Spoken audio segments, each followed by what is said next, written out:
जो सिया राम हैं, जो तो पूर्ण रूप से सिया राम हैं, उन्होंने तो अपने आप को पूरी तरीके से भगवान राम के प्रति समर्पित कर दिया। अयोध्या मंदिर का जो विवाद चल रहा था कोर्ट में, उसका निर्णय भी नहीं आया था, लेकिन आपने आस्था के भाव में बहकर, आस्था में पढ़कर या आस्था के प्रति इतना ज़्यादा आप कृतज्ञ थे कि उन्होंने 1 करोड़ रुपए का दान दिया, जो कि पूरी ज़िंदगी लोग कमाने के लिए सोचते हैं। हमने क्या दिया, भाव था, भगवान ने दिलाया और हमने दे दी। मैं तो संघ का स्वयंसेवक था, मुख्य शिक्षक था अपनी शाखा का। प्रचारक जी आए हमारी दुकान पे, 3 बातें उन्होंने हमें बताई। कहा कि पहला तो है सियाराम में जो 100 रुपये की तुम्हारी दुकान है, इसको 1 करोड़ की करना है, तो ग्राहक को अपना भगवान समझना है। नौजवानों के लिए क्या सीख होगी आपको? नौजवानों के लिए यही है कि जिस रास्ते में चला उसी रास्ते उनको चलना चाहिए, ग्राहक को अपना भगवान समझना चाहिए और हिंदू समाज को अपना परिवार समझना। आस्था से बढ़कर कुछ नहीं होता और आस्था के आगे सब कुछ फेल है। जैसा आप जानते हैं कि राम भक्तों की कहानी अजीब है। मैं इस समय प्रतापगढ़ जनपद में हूँ और ये है सिया राम कॉलोनी। सिया राम कॉलोनी इसलिए प्रसिद्ध हो गई है कि ये एक अनंत भक्त की वजह से ये कॉलोनी बसी और उस भक्त ने वो दान किया है जो शायद लोग अपनी पूरी जिंदगी में कमाने के सोचते हैं। ये वो मकान है सिया राम बैस जी का, जिनके मकान के सामने मैं खड़ा हूँ और अब मैं उनके उस आवाज़ तक पहुँचूंगा जहाँ पर वो साधारण तरीके से रहते हैं। उनसे मिलेंगे, उनसे बारे में जानेंगे, लेकिन पहले ही यहाँ के पड़ोसियों से जान लेते हैं कि सियाराम जी के बारे में क्या अनुभूत करते हैं, कैसे व्यक्ति हैं, कैसे व्यक्ति हैं। बहुत अच्छे आदमी, बहुत अच्छे आदमी हैं। उनके परिवारजन कैसे हैं? सब ठीक है, सब अच्छा है। 1 करोड़ रुपए का दान दिया है उन्होंने राम मंदिर की स्थापना प्राण प्रतिष्ठा में और ऐसे समय में दिया था जबकि आपका निर्णय भी नहीं आया था, कोर्ट ने निर्णय भी नहीं दिया कि मंदिर बनेगी नहीं बनेगी। तो एक बड़ी उपलब्धि है कि नहीं? बहुत बड़ी उपलब्धि है। बोलो, तो आप लोग गर्व महसूस करते हैं उनकी कॉलोनी में? बहुत अच्छा महसूस करते हैं। युवा हैं तो क्या प्रेरणा मिलती है इस बात से कि इतना बड़ा दान दे देना जो पूरी जिंदगी लोग कमाने के लिए सोचते हैं? वो खुद सिखाते हैं कि दान देना अच्छी बात है, ठीक है। और यहाँ पे उन्हीं का बसाया हुआ कॉलोनी भी है। अच्छा, हाँ उन्हीं की बसाई हुई कॉलोनी। हाँ जी। तो उनकी एक बात है कि प्रभु ने जो दिया है हम उनको अर्पण कर दिए हैं, मेरा क्या लगा है, इस बात को कितना फॉलो करते हैं? बहुत फॉलो करते हैं। तो एक प्रेरणा है कहीं न कहीं। फिलहाल मैं बाबूजी के पास चलता हूँ। एक साधारण सा कमरा है, इस कमरे में वो रहते हैं और मैं इनसे बात करूँगा, जानूँगा कि ऐसे क्या प्रेरणा थी, किस प्रेरणा को पाकर और किस भक्ति में उन्होंने इतनी बड़ी दान दिया और ऐसे समय में दिया कि जब लोगों को सोचने का मौका नहीं होता।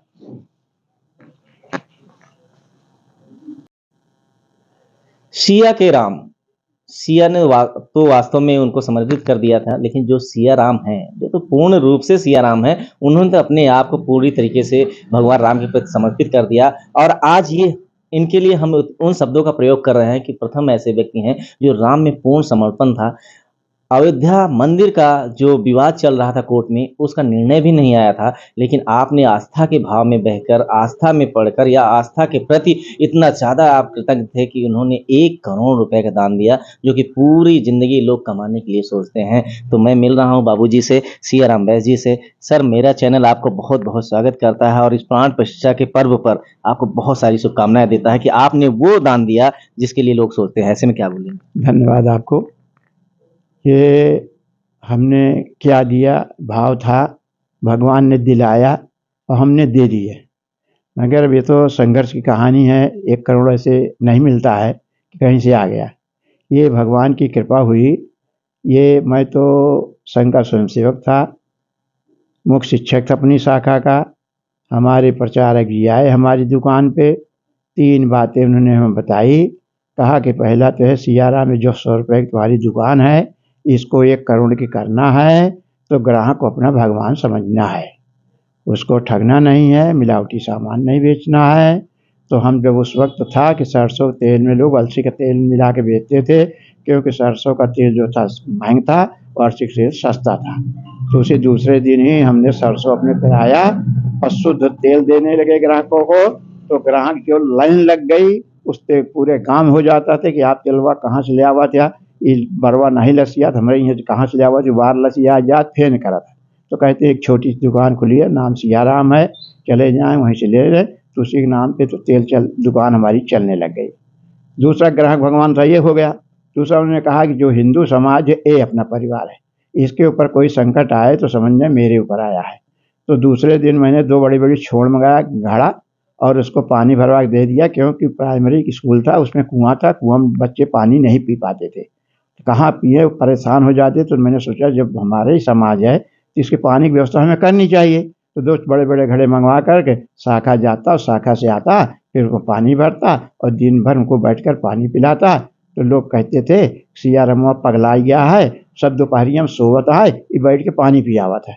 मगर उनका नहीं समझ में आया कि पानी पिया के फायदा का होता है। आज होता तो पता लागत का होता है पुण्य के। फिर तीसरी बात उन्होंने कहा राष्ट्र के ऊपर जो आए आपत्ति, तो उसके लिए खड़े हो जाना, समझो हमारे ऊपर आफत आ गई। तो इमरजेंसी आई, तो इमरजेंसी में हमारे संगठन के लोगों ने कहा कि बड़े बड़े लोगों को सब पकड़ लिए गए, अंदर कर दिए, उसके लिए सत्याग्रह करना है। तो हमने कहा ठीक है। तो हमसे कहे कि आपको सत्याग्रह करना है 14 नवंबर, जयप्रकाश का नारायण जी का जन्मदिन है, उसी दिन करना है। तुमने कहा ठीक है। तो हम चले निकले। तो हमको लोगों तो हम तो छोटे स्वयंसेवक तो तब थे, वो एक शाखा कारवा थे, तो हमको तो 10 लोगों के साथ जाना था, मगर अब लोग घूमगत हो गए, हम अकेले बचे। तो हम निकले जाने के लिए। तो एक हमारे यहाँ मोहल्ले के थे, वहाँ जहाँ से हम जा रहे थे पुराने घर पे, प्रेमचंद नहीं जायसवाल है, उसने कहा भैया कहाँ जाता है? तो हम कहे जेल। कहा हम चली? हम कहे चला, 1 से 2 भला। वो भी हमारे साथ हो लिया।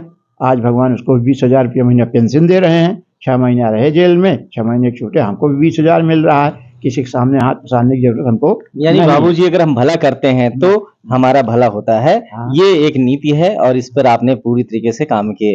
तो जैसा आपने कहा कि आपके प्रेरणा स्रोत रहे हैं, आप आरएसएस के सदस्य जी, रहे हैं जी। और आपका एक छोटा सा कुटीर में देख रहा हूँ, हाँ। यहाँ बड़े साधारण तरीके से आप जी, रहते हैं। जी।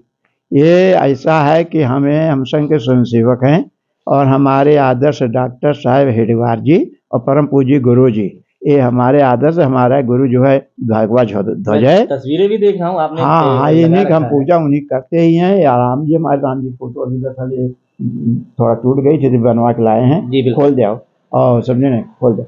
ये आपकी तस्वीर है? हाँ जी मेरी, हाँ ये मेरी, हाँ मेरी तस्वीर है। वो आपकी तस्वीर है जब आप नवयुवक हाँ। थे और कितनी क्रांतिकारी तस्वीर है। आभा दूर से ही नजर आ रही है। फिलहाल वही आभा अभी मुझे भगवान देखने की को कृपा है। मैं इसमें क्या हुआ कि जब मैं कहा करता था, एक मास्टर साहब थे, तो मैं उनसे कहा करता जब बड़ा हो गया कुछ, तो 5वां पास किया, कक्षा 5। 6वें में लिखाने का पैसा घर वालों के पास नहीं था, इसलिए हमें 6वें में भर्ती नहीं कराया। तो हम फिर कमाने चले गए कानपुर, वहाँ जैसा किया तैसा करके 200 रुपया कमा के लेके आए, दूसरी दुकान खोला। तो कह रहे हैं वो कि मैं कहता था मास्टर साहब मैं जीवन में करोड़पति हो सकता हूँ मगर ग्रेजुएट नहीं हो सकता हूँ। क्या तो- भव्य तस्वीर हाँ, आपकी है ये। तो ये पूरा राम दरबार आपने हाँ यहाँ लाए सजा तो रखा भैया है। टूट गए, फिर बनवा के लाए, भी रख दिए। तो मैं एक प्रेरणा की बात करना चाहूंगा क्योंकि मेरा इंटरव्यू बेहद होता जा रहा है। मैं नहीं। आपसे कुछ सीखना चाह रहा हूँ। नौजवानों के लिए क्या सीख होगी आपकी? नौजवानों के लिए यही है कि जिस रास्ते में चला उसी रास्ते उनको चलना चाहिए। ग्राहक को अपना भगवान समझना चाहिए और हिंदू समाज को अपना परिवार समझना चाहिए। मिलावटी सामान नहीं देना है, उनको ठगना नहीं है, लूटना नहीं है और मिलावट का सामान को देना नहीं है, क्योंकि अपने परिवार को देंगे तो कहते हैं सुख दीने सुख होता है, दुख दीने दुख होए। एक बार मैं फिर से वो बातें रिपीट आपसे करना चाहता हूँ कि तो 3 बातें आपने गांठ बांधी, वो 3 बातें फिर से दोहरा दीजिए जिससे कि हमारा नवयुवक पढ़ा लिखा व्यक्ति उस पे चले और ईमानदारी से अपना कर्तव्य पूरा करे, वो चाहे नौकरी में हो, चाहे धंधे में हो, चाहे जिस सेक्टर में हो। 3 बातें क्या है? ये बात एक पहली बात है, ग्राहक को अपना भगवान समझे। जी, हाँ जिस भी काम में हो, उस उसको, काम हाँ को अपना मिलावटी भगवान सामान न दें, कम तौले नहीं उसको, उससे लूटे नहीं खसोटे नहीं, ईमानदारी पूर्वक अपना मेहनताना लें और अपनी दुकान को ठीक प्रकार से चलाएं। जैसे मैंने एक शुद्ध तेल बेचने मेरी दुकान चल निकली। और दूसरा जो बच्चों को मैंने पानी पिलाया, एक बात था हिंदू समाज को कोई संकट आया तो उनको धर्म कर्म करना चाहिए, क्योंकि बच्चे बड़े होते गए तो मेरी दुकान भी बढ़ती चली गई। तो एक तो ये संदेश है। दूसरे राष्ट्र के ऊपर कोई आपत्ति आए तो जैसा अपना संगठन कहे उसके लिए तैयार हो जाना चाहिए। ये अगर विचार रहा इसमें अपना कब ये आएगा जब ईश्वर अंश जीव अविनाशी समझेंगे, तभी आप सेवा करते। मनुष्य की मनुष्य सेवा नहीं कर सकता है। और जैसा कि देखिए एक बात आती है, कोई अगर अभी 50,000 1 लाख का दान कर देता है तो उसके अंदर एक अहम आ जाता है, लेकिन आप बड़ा साधारण से रह रहे हैं। अब वो तो हमारा इसके लिए भैया जी ऐसा है कि शुरुआत जब हुई संघ में, तो हम संघ में तो परमार्थ ही करना है, उसमें दूसरों की सेवा ही करना है। तो दूसरों की सेवा करने वाला अगर भोग करेगा तो दूसरों की सेवा नहीं कर सकता है, अपने बारे में परेशान रहेगा। तो हमको ये कह करके काम किया गया, तो कहें ये ईश्वरी कार्य है। तो हमने कहा किसी से हमें लेना देना, हम तो ईश्वर काम कर रहे हैं। तो कभी आपको किसी से ये सुनने को मिला कि आपने जो दान दर दिया ज्यादा कर दिया, या कभी आपको ऐसा अनुभव हुआ कि मुझे इतना बड़ा दान नहीं करना चाहिए था? नहीं, अरे हमने ये हमारी समझ में बहुत पहले आ गया था। हमारे एक संत थे, वो संत जी थे, वो आए कि यहाँ घर पे वहाँ गीता प्रवचन करने के लिए, तो हमारे यहाँ रुके। तो जाते समय तो हमने पूछा कि सिया राम ये बताओ कि तुम्हें कोई दवाई खाते हो? कहा हम कहे हाँ स्वामी जी खाते। तो कहें क्या खाते हो? हम कहे ब्लड प्रेशर रहता है और वो जाता नहीं है, डॉक्टर कहते हैं दवाई खाते रहने पड़ेगी। कहे नहीं बैठो अभी भगाता हूँ। तो हम कहे संत महात्मा देखिए क्या कहते। बैठे तो उन्होंने कहा कि ये संसार देख रहे हो, ये असत्य है, झूठ है, मात्र एक स्वप्न है, स्वप्न के अलावा कुछ नहीं। ये मेरा मेरा कहोगे तो बहुत से रोग अभी घेरेंगे, क्योंकि मलिके को रोग घेरता, नौकरों को घोर नहीं करता। आज से कहना शुरू कर तो तेरा तेरा तेरा माले भगवान का सब। जब भगवान खो जाएगा तो चिंता मुक्त हो जाएगा। कैसे मुक्त हो जाएगा इसको बता देता हूँ तुम्हें। मगर स्वधर्म का पालन करना पड़ेगा, ना समझो कुछ कर्म नहीं करना पड़ा। स्वधर्म क्या है भी समझ लो। अध्यापक हो, पैसा लिया, पढ़ाने नहीं गए तो दानवीय प्रवृत्ति है, दानवीय प्रवृत्ति। पैसा लेके पढ़ाया तो मानवीय प्रवृत्ति है। बिना पैसे 10 बच्चों को पढ़ा दिया गरीब को, देवत्व प्रवृत्ति। जो समाज के दो देवता और जो समाज से ले दे दोनों करे वह मानव, और जो समाज से ले बदले में कुछ न दे, जैसे अपने माता पिता से ले 20 साल तक पढ़ाएं लिखाएं जियान कियान और ओकरे बाद ओकर 2 रोटी दे में तो वह दानव, ये वो है दानव। इसलिए इसको मगर ये समझना कि लक्ष्मी जी तो उनके पास बहुत जान, किसी देख के मत सोचना। लक्ष्मी जी कहते हैं मैं दोनों के पास जाती हूँ, अधार्मिक के पास भी जाती हूँ, धार्मिक के पास जाती हूँ। एक का विनाश करने के लिए आज जाती हूँ, एक का विकास करने के लिए जाती हूँ। जो मुझको केवल चाहता है तो मैं उल्लू की सवारी जाती हूँ, उसको उल्लू बना कुछ दिन बाद धन तो बहुत दूंगा, मैं उल्लू बना के चली जाऊंगी। और जो धर्म धन चाहेगा तो 3 चीजें मेरे हाथ में, 3 चीजें मैं देती हूँ। यश दूंगी, कीर्ति दूंगी, स्वर्ग जैसा सुख दूंगी। क्योंकि उसे धन से ही यश मिलेगा, अच्छा अच्छा काम करेगा, यश मिलेगा, कीर्ति, और स्वर्ग जैसा सुख धन ही से है। तो स्वधर्म का पालन करना चाहिए। मगर आनंद कहती है माता जी मेरे पास नहीं, तो कहते हैं भैया आनंद कहाँ हम जाएं ढूंढने? कहना आनंद लेना तो प्रभु श्री रामचंद्र के चरणों में जाओ, वो आनंद के भंडार है। वो कहते हैं तू मुझको क्या देगा, मेरा तो सारा संसार है। निर्मल मन जन सो मोहि पावा, मोहि कपट छल छिद्र न भावा। जी, आपने एक बात भी बोला कि तेरा तुझको अर्पण क्या लागे मेरा। यही तो इसमें बच्चों ने कितना सहयोग दिया है आपके परिवार में? भाई हमारा ऐसा देखो, भगवान तो सब जानते हैं, इसको जब हम पैसा लेंगे तो कहाँ से देगा। तो मुझे उसने सन 71 में 1400 रुपए की जमीन, एक 14 व्यस्सा 14 धूर खरीदवा दिया।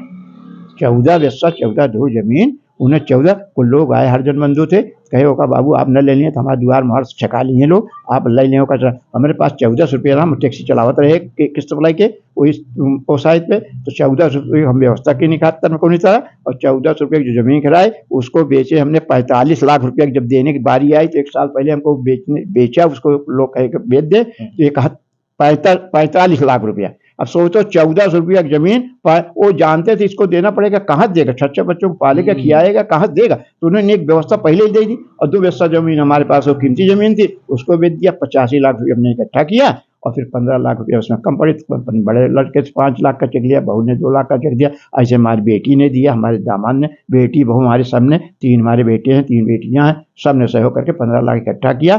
तो मैं जा करके 1 करोड़ कर पाया, बल्कि 1 लाख ज़्यादा हो गया। वो आए अमर उजाला वाले तो हमारी कापी देखने लगे, कैसा आपने चेक काट दिया, पैसा हमें दिखाइए आपका पासबुक में। पासबुक लगाए तो उस वक्त हमारे 1 करोड़ 1,26,000 रुपया 700 उसमें हमारे उन्होंने उसको फोटो दिया, हमारे पास है अमर उजाला जी बिल्कुल बिल्कुल। हाँ मैं उसको लिए हूँ। उन्होंने ये लिखा था कि जीवन में कमाया जस तस 10 दिन चलरिया, ऐसा उन्होंने उसमें लिखा। बिल्कुल बिल्कुल सर, यही चीजें हम भी जानने आए थे कि इतना बड़ा दान एक आम इंसान कैसे कर सकता है। बड़े बड़े सेलिब्रिटी, बड़े बड़े यहाँ पे राजनेता तो ये सब कर नहीं पा रहे हैं, लेकिन एक आम इंसान कैसे कर देगा, इसको जानने के लिए हम आप तक आए थे। और आपने बहुत अच्छी जानकारी दी, लोगों के लिए प्रेरणा की बात कहे हैं। तो अंत में अगर आपकी बात करें कि छोटे से कुटीर में आप रह रहे हैं, और आपने हमसे चर्चा भी किया कि आप और भी कुछ हमें बताना या दिखाना चाह रहे थे क्या? अरे हम ये कहते हैं जैसे जब आप आ ही गए हैं और यहाँ मेरी कुटी देख रहे हैं, तो मेरी रसोई घर देख लीजिए, मैं मतलब जिस रहता हूँ उसको देख लीजिए, इसलिए कि पूरा छाप रहे तो पूरा छाप। तो बिल्कुल आपका जो भाव है उस भाव तक मैं जरूर पहुंचूंगा।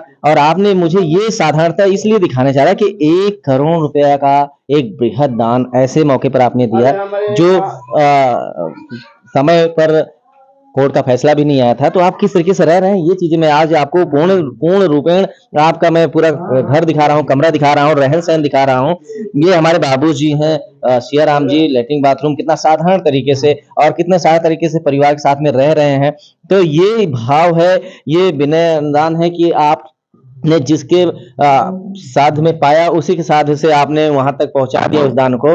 और कितनी साधारण तरीके से छोटी सी रसोई है, छोटा सी रसोई है, आप उस सब चीजों को अनुभव देख रहे हैं, तो ऐसा बहुत कम देखने को मिलता है। लोग जब इतना पैसा पा जाते हैं तो बहुत सारे उनके पास रहन सहन की बड़ी बड़ी बिल्डिंगें बना लेते हैं, लेकिन बाबूजी ने उन सब चीजों को दरकिनार करके राम भक्ति में इतना कुछ दान किया, और उसके अनुरूप आज ये जो पार है वो प्रेम है, भाव है, वो पार है। हमारी पत्नी श्यामपति देवी हैं, ये इन्हीं की बदौलत बाबूजी की सब कुछ है। धर्म पत्नी है। हाँ। आपने सारा श्रेय इनको दिया। बाबूजी क्या कर रहे हैं? सारा श्रेय और किसको सारे इन्हीं का दिया हुआ सब। ये लक्ष्मी हमारे घर में जब से आई तब हमारे धन के भंडार चल गया।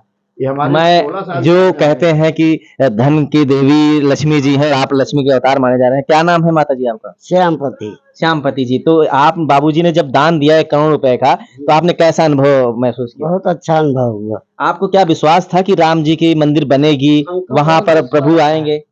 हमको बहुत विश्वास था। हम छोटे में बचपन में कि नहीं, गौ माता के पाचे इनकी पूजा करते थे फोटो धर के। अच्छा। हाँ, तो जब प्राण प्रतिष्ठा हो गई तो उस समय की खुशी कैसी थी? बहुत खुशी थी तो भैया। क्या भगवान के दर्शन हो गए हैं? हाँ बिल्कुल हो अयोध्या गए। गए थे आप? हाँ? अयोध्या गए थे? अयोध्या नहीं, यहाँ से हो गया है। मन के भाव से आपने दर्शन कर लिया है। कर लिया। हाँ, तो इस समय इतना खुश, जैसे हम लोग तो हैं देशवासी पूरे खुश हैं, आपको तो एक एक्स्ट्रा अनुभूति हो रही होगी कि इतनी अलग खुशी अपार गया भैया कि खुशी के कोई शब्द कहने लायक है नहीं। तो जय श्री राम। जय श्री राम। तो बाबूजी आपके फोटो ये माताजी और बाबूजी की फोटो है, ये उस मंदिर प्रांगण है जहाँ पर बाबूजी रोज नियमित पूजा करते हैं। और तो आपने रामलला के दर्शन किए बाबूजी? हाँ मिला आया था? था। हाँ कार्ड रखा, चलिए दिखा तो दें। गए थे, तो किनसे मुलाकात हुई थी? और किसी से? मुलाकात तो हमारे संग वालों से हुई थी। बाकी तो उधर जो आए, जो और लोग आए थे पीछे से लाए, उनको पीछे दर्शन कराए, पीछे निकाल दिए। जैसे वो अमिताभ बच्चन आए थे, वो और फिल्मी वाले थे, बड़े बड़े और जो व्यापारी थे, सभी थे, नेता थे, तो उनको पीछे से हम सबको मौका नहीं मिला। उनको देखने इतनी भीड़ थी 8000 लोगों की, तो हम सब तो अलग तो बैठे थे। बाबूजी मैं एक चीज आपको ये बताना चाहूंगा कि अब लोग आपको देखने आएंगे। अभी अमिताभ बच्चन और लोगों को लोग देखने जाते थे, लेकिन आप किसी सेलिब्रिटी की तरह नहीं, लोग आपके दर्शन करने आएंगे, आपसे आशीर्वाद लेने आएंगे। आ ही रहे भैया। आपने बिल्कुल वो काम किया है। आ ही रहे हैं। अरे आ ही तो रहे हैं। आपको कैसे महसूस होता है कि यार अरे इतने भाई, अब बड़े लोगों को बीच में हम उनके जैसे हो रहे हैं? अरे तो ये तो अब उनकी कृपा है। मैं सारा से भगवान को देंगे। भाई राम जी हमारे हैं आराध्य, उन्हीं की बदौलत ये सब कुछ हो रहा है। हाँ तो लोग भी गदगद हैं। मैं जा रहा था तो बताइए, हमारे बिराजी लोग वहाँ हनुमान मंदिर पे पैर मेरा धो करके क्या कहते मुझे विदा किए, माला फूल से गान दिए। उस वक्त संयोग था हमारे तो क्या सांसद जी भी ऐसा आ गए। पैसों से मिल पाना संभव था अगर वो पैसा आपने रखते अपने पास? ना ना सवाल है, हम तो इसी कहे। हम लोग कहे अब मैंने जल्दी आ गया, हमके हमारा 75 वर्ष उम्र है, पता नहीं आज है कल चले जाएं, तो हमारी जमीनियत हमारे साथ ही जाए ना, तो हम भगवान के काम में दे जाए। भाई हमारे साथ तो जमीन नहीं जाएगा, रुपया नहीं जाएगा, तो हमने सब राम को दे दिया। तो नवयुवक पड़ोसी बच्चे हैं, तो हाँ, भाई साहब आपने इनकी बाबूजी की जो प्रेरणा है इससे क्या सीख लिया? हाँ, आप भी बोलिए, आपको क्या कुछ? बहुत अच्छा सीख मिला। और मेरे बाबूजी के सामने दुकान भी है, और लोग आते भी हैं, पूछते हैं सिया राम जी का घर कौन सा, यही है? बोलते हैं ये यही 1 करोड़ रुपए दान दिए हमके। हाँ, यही 1 करोड़ रुपए दान दिए हैं। तो जब आपका नाम आता है पेपर में, टीवी चैनलों पे बड़े बड़े प्रसारण प्रसारित होते हैं, तो गर्व होता है कि मैं सिया राम कॉलोनी में रहता हूँ? बहुत गर्व होता है। ठीक है। अच्छा। और बाबूजी हमेशा सिखाते हैं, कुछ भी परेशानी होती है तो बताते हैं, आप आगे बढ़ो, हम साथ में हैं। साथ में है। तो विदाई में गए थे। बिल्कुल, ये भाव है। तो सब कुछ तुमको अर्पण क्या लागे मेरा, जो आपने दिया था वो आपको दे दिया हूँ, ये भाव के तहत आपने वो सारी चीजें की। और मैं देख रहा हूँ कि साधारण से रहते हुए, साधारण से कमरे में रहते हुए आपने 1 करोड़ रुपए का दान दिया। तो मेरा कवरेज यहाँ तक था कि आपको उस पूरे जीवन दास्तान से आपको अवगत कराया, जो बाबूजी ने किस प्रेरणा को लेकर इतना बड़ा दान दिया है। क्योंकि कहीं न कहीं समाज है, तो समाज में इतना बड़ा दान देने के बाद बहुत सारे अवहेलना झेलने पड़ती हैं। लोग बहुत सारी बातें करते हैं, घर परिवार साथ देता है कि नहीं देता, लेकिन पूरा परिवार आपके साथ था। एक इतना बड़ा दान, और उसके बाद आज का जो सम्मान है वो पैसों से तो नहीं पाया जा सकता। और ये कृपा सिर्फ राम की हो सकती है। तो राम अगर हैं तो सब कुछ है, और अगर ये सिया राम के हैं तो वो तो सब कुछ उनको मिलना ही है, और उसके ये भागीदार भी है। तो बने रहे हमारे चैनल के साथ में, देखते रहें देश दुनिया खबरों के साथ में। अपनी उन खबरों को उन लोगों तक हम पहुंच रहे हैं जो आपसे अछूते हैं। कैमरामैन अंकित के साथ में हरकेश और लाइव टीवी एक्सप्रेस।